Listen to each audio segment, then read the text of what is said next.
그레데 교회의 성도들에게 교훈하라 그랬는데, 그 교훈이 예수님의 가르침, 하나님의 말씀, 그리고 사도들의 교훈, 가르침, 그것과 일치돼야 된다고 그랬어요. 합당해야 된다고 했습니다. 그래서 우리가 앞부분에서는 이제 노년기에 있는 남자와 여자, 그리고 젊은 여자와 남자에 대해서 이렇게 교훈하라 했어요. 오늘은 종들에 대해서 이야기합니다. 특별히 이 종들은 예수 믿는 종이에요. 그 당시에는 종과 상전이 있었습니다. 근데 상전이 예수를 믿든 안 믿든 이 종들은 예수 믿는 종들이에요. 이 예수 믿는 종들은 자기 상전들에게 어떻게 하래요?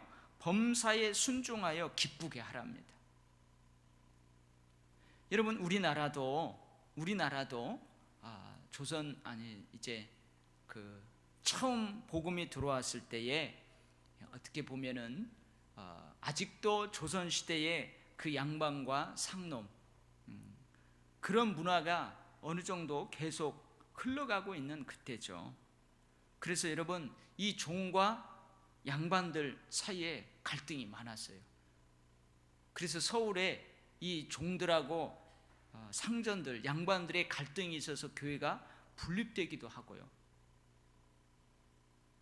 양반이 먼저 장로가 돼야 되는데 그 집에서 머슴 사는 머슴이 먼저 장로가 되어가지고 여러분 분리되기도 하고, 어떤 양반은 겸손하게 그 자기 집에서 머슴 사는 그 머슴이 장로가 됐다고 그 장로로 인정해 준 아름다운 교회도 있고 그러잖아요. 그래서 예수 믿게 되면 여러분 종들의 생각이 달라질 수 있어요. 여러분, 이 복음이 이 종과 상전의 관계에 대해서 여러분 가치관을 확 변화시킬 수 있어요. 그러다 보니까 종들의 삶의 태도가 바뀔 수 있죠. 상전에 대해서 등한시할 수 있어요. 특히 예수 믿는 상전이라면 종들이 우리 예수 믿는 주인이니까 더 너그럽겠지 하고 긴장이 풀릴 수도 있고 조금 느슨해질 수도 있어요. 근데 그렇게 하지 말라. 범사에 순종해서 상전을 기쁘게 하래요. 특별히 거슬르는 말을 하지 말라, 그렇게 권면하라고 합니다. 그리고 훔치지 말고 오히려 모든 참된 신실성을 그 주인에게 보여줘라. 그렇죠. 여러분, 주인이 맡기는 거죠. 주인이 맡겨요. 제가 아는 목사님 딸이 처음 알바를 했나 봐요. 근데 사람이 많이 바뀌었는데 얘는 거기에서 잘하나 봐요. 자기가 맡겨진 일만 하는 게 아니고 시키지 않은 일도 잘하는 거예요. 그러니까 이 주인 아저씨가 얘를 딱 마음에 들었어요. 그래가지고 금고를 맡긴 거예요. 금고. 그래서 마지막에 자기가 퇴근할 때에는 그 금고에 있는 돈을 딱 결산해가지고 주인한테 딱 줘요. 주인이 믿어주는 거죠. 그러니까 주인이 퇴근할 때 가끔 목사님 집에 데려다 준대요. 그리고 다른 사람보다 플러스 알파로 수고비도 더 준대요. 한 번은 너희 엄마 아빠 동생들 싹 가게에 데려와라, 그래가지고 목사님이 갔답니다. 그러니까 여러분, 믿을 만한 사람으로 인정받도록 그렇게 행동하도록 가르치라 그러는 거예요. 왜요? 범사에 우리 구주 하나님의 교훈을 빛나게 하려 합니다. 만약에 종이 복음을 받아들였어요, 예수를 믿었어요, 예수님의 가르침과 사도들의 교훈을 따라 삶을 살아가야 돼요. 근데 이렇게 하지 아니하면 저거 예수 믿는다더니 헛것이구만, 그러면서 어떻게 해요? 오히려 영광을 가릴 수 있다는 거죠. 하나님의 말씀과 교훈, 하나님을 빛나게 하지 못하고 오히려 어둡게 영광을 가릴 수 있다는 거예요. 그래서 그렇게 권면하라고 합니다. 이 말을 이제 끝난 다음에 여러분 계속 이어지는데, 특별히 그 단락에서는 뭐냐면 예수님께서 우리를 대신하여 자신을 주신 이유가 뭔가. 여러분, 예수님이 저 십자가에서 우리를 대신해서 죽으신 이유가 뭐예요? 두 가지 이유를 오늘 여기 이야기합니다. 근데 한 가지 이유는 우리가 모두 인지하고 있어요. 모두 쉽게 받아들여요. 근데 다른 한 가지는 우리가 놓칠 수 있어요. 첫 번째 뭐냐면 예수님이 우리를 대신해서 십자가에 달려 죽으신 이유는 모든 불법에서 우리를 속량하시고 우리를 깨끗게 하려고 하셨어요. 여러분, 속량하셨다는 말은 뭐냐면 속전을 대신 치르고 나를 놓아주었다 그 말이에요. 내가 치를 죄의 값은 사망을 주님이 대신 치루어주고 나는 이제 생명을 얻게 하셨다 이 말이에요. 예수님께서 친히 우리의 죄의 대가를 치르시는 그 죄값을 주님이 스스로 값이 되었다는 거예요. 그래서 죄의 싹신 사망으로부터 생명으로, 영생으로 우리를 옮기셨어요. 그리스도의 피와 성령의 역사를 통해 우리를 늘 깨끗하게 하세요. 의롭다 하셨어요. 여러분, 이게 바로 예수님께서 우리를 대신해서 자신을 주신 이유입니다. 우리를 의롭게 하시려고. 그러나 여러분, 이 이유만이 아닙니다.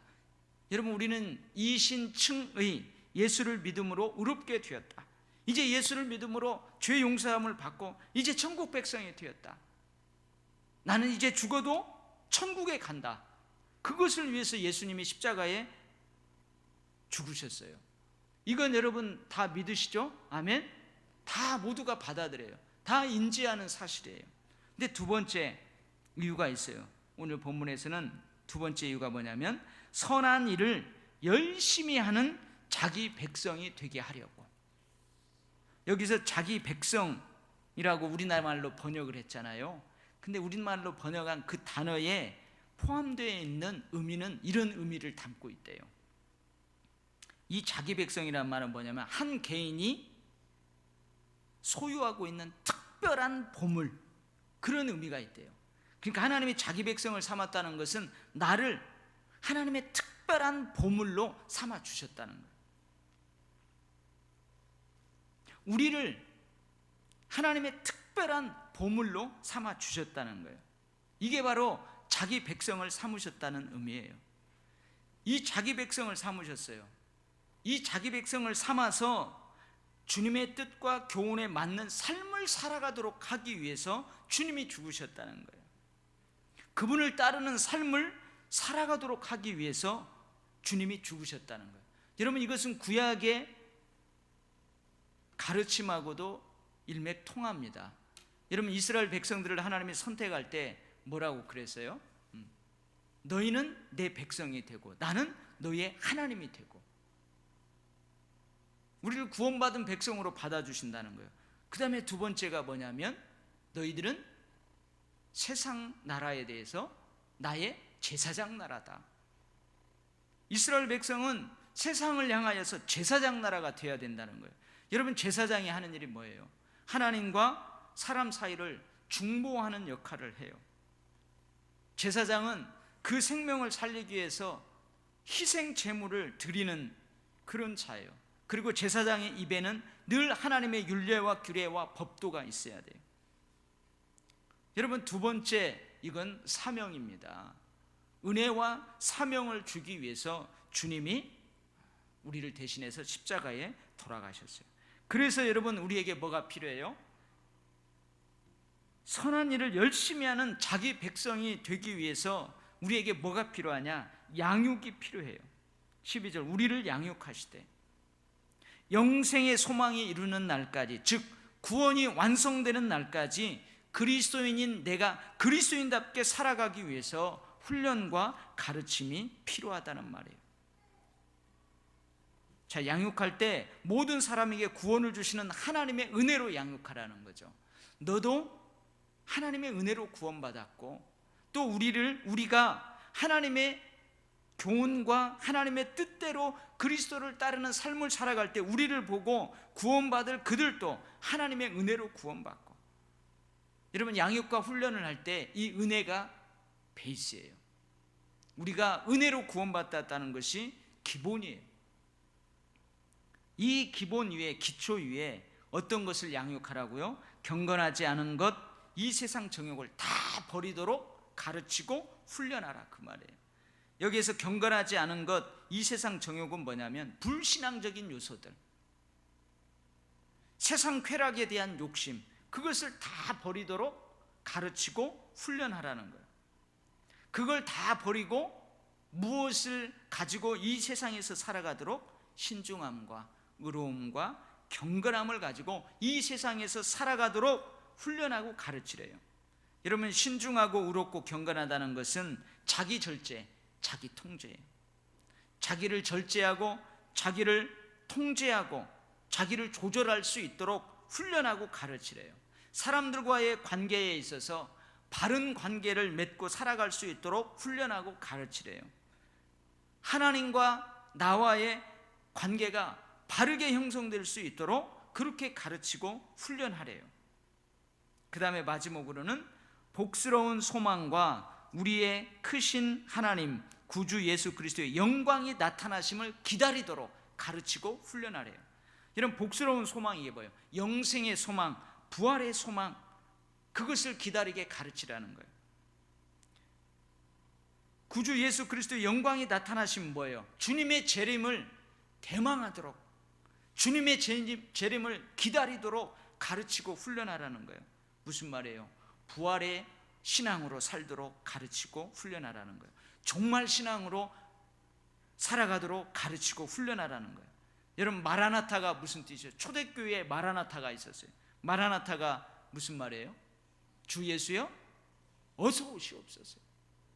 마라나타의 신앙으로 살아가도록 가르치고 훈련하라는 거예요. 불신앙적인 요소, 세상 쾌락에 대한 욕심을 다 버리고 대신 자기 절제, 자기 통제, 자기 조절, 사람들과의 올바른 관계, 하나님과의 올바른 관계, 그리고 부활의 신앙, 그리고 종말의 신앙, 마라나타 신앙으로 이 세상에서 그렇게 살아갈 수 있도록 훈련하고 가르치래요. 그래야 우리가 죽는 날까지 그리스도인답게 살아갈 수 있다, 그 말입니다. 오늘 디도에게 사도 바울이 그걸 가르치고 있습니다. 여러분, 우리가 고난주간 주님의 십자가의 죽으심과 부활을 묵상하면서 나 자신을 돌아보는 고난주간을 지내고 있습니다. 여러분, 주님이 나 대신 왜 저 십자가에 죽으셨다고요? 두 가지 이유 때문에 그렇습니다. 그리고 그것을 위해서 우리에게는 양육이 필요합니다. 훈련과 가르침이 필요합니다.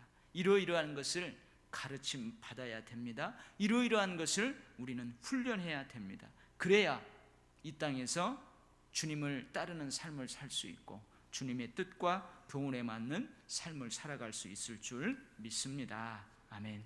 기도하겠습니다. 하나님 아버지, 예수님이 십자가에 달려 돌아가신 것, 우리 대신 속전을 치르고 주님이 죗값이 되어주시고, 그래서 우리를 사망으로부터 생명으로 영생으로 옮기시는, 우리를 의롭게 하시고 깨끗하게 하시는 그것을 위해서 주님이 대신 죽으신 줄을 믿습니다. 그러나 우리가 간과하기 쉬운 선한 일을 열심히 하는 자기 백성이 되게 하려고 하셨다는 이유, 오늘 다시 한번 마음에 새깁니다. 주님 다시 오시는 그날까지, 아니 내가 이 땅에서 삶을 마감하고 주님 앞에 서는 그날까지 하나님이 특별히 소유한 보물로서 선한 일을 열심히 해나가는 주의 백성, 주님을 따르는 자 되게 하옵소서. 예수님 이름으로 기도하옵나이다. 아멘.